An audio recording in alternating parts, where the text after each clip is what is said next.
കവിതയ്ക്ക് മരുന്നാകാൻ കഴിയുമോ? കഴിയുമെന്നാണ് ഷാർജ ബുക്ക് അതോറിറ്റി പറയുന്നത്.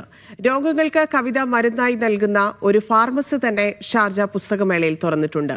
പോയട്രി ഫാർമസിയുടെ വിശേഷങ്ങൾ കാണാം. ഷാർജ പുസ്തകമേളയിൽ ഇങ്ങനെയൊരു ഫാർമസി ഉണ്ട്. ഒരു പുസ്തകമേളയിൽ ഫാർമസിക്കും മരുന്നിനുമൊക്കെ എന്ത് കാര്യം എന്ന് നമുക്ക് തോന്നാം. എന്തായാലും ഇത് പോയട്രി ഫാർമസിയാണ്.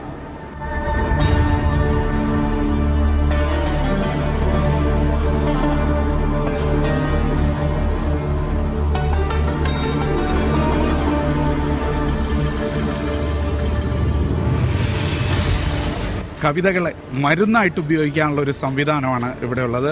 പല വിഷമങ്ങൾക്ക്, പല മാനസിക ബുദ്ധിമുട്ടുകൾക്ക് കവിത ഒരു പരിഹാരമാണ് എന്ന് പറഞ്ഞു വെക്കുകയാണ് ഈ ഫാർമസി. നമുക്ക് അകത്ത് ചെന്നാൽ 8 തരം മരുന്നുകൾ അവിടെ നിരത്തി വെച്ചിട്ടുണ്ട്. പ്രാഥമിക ചികിത്സയ്ക്കുള്ളതുണ്ട്, മനസ്സിനെ ശാന്തമാക്കുന്നതിനുള്ളതുണ്ട്, സ്നേഹത്തിനുള്ളതുണ്ട്, സന്തോഷത്തിനുള്ളതുണ്ട്. അങ്ങനെ പലതരം മരുന്നുകളാണ് ഇവിടെ നിരത്തി വെച്ചിട്ടുള്ളത്. നമ്മൾ പണം കൊടുത്താൽ തന്നെ ഈ മരുന്ന് കിട്ടുള്ളൂ. ഈ ചെറിയ മരുന്നിനൊക്കെ 45 ദിർഹവും വലിയ പുസ്തകങ്ങൾക്ക് 65 ദിർഹമാണ് ഇതിൻ്റെ വില.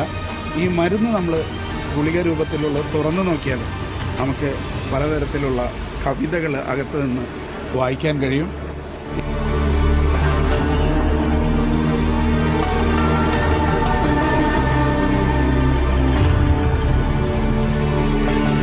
ഇത് മാനസികമായി നമ്മൾ നേരിടുന്ന പല പ്രശ്നങ്ങൾക്കുള്ള പരിഹാരമാണ് എന്നാണ് പറയുന്നത്.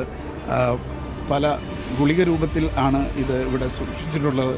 ഷാർജ ബുക്ക് അതോറിറ്റി തന്നെയാണ് ഈ ഫാർമസി നടത്തുന്നത്. വളരെ വ്യത്യസ്തമായി കവിതയെ സമീപിക്കുന്ന ഒരു സംവിധാനമാണ് ഈ പോയട്രി ഫാർമസി.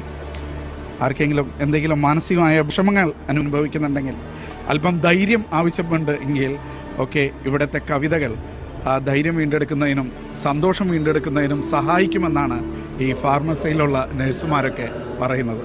യാസർ അറഫാത്തിനൊപ്പം ഷിനോ ഷംസുദ്ദീൻ, മീഡിയ 1, ഷാർജ.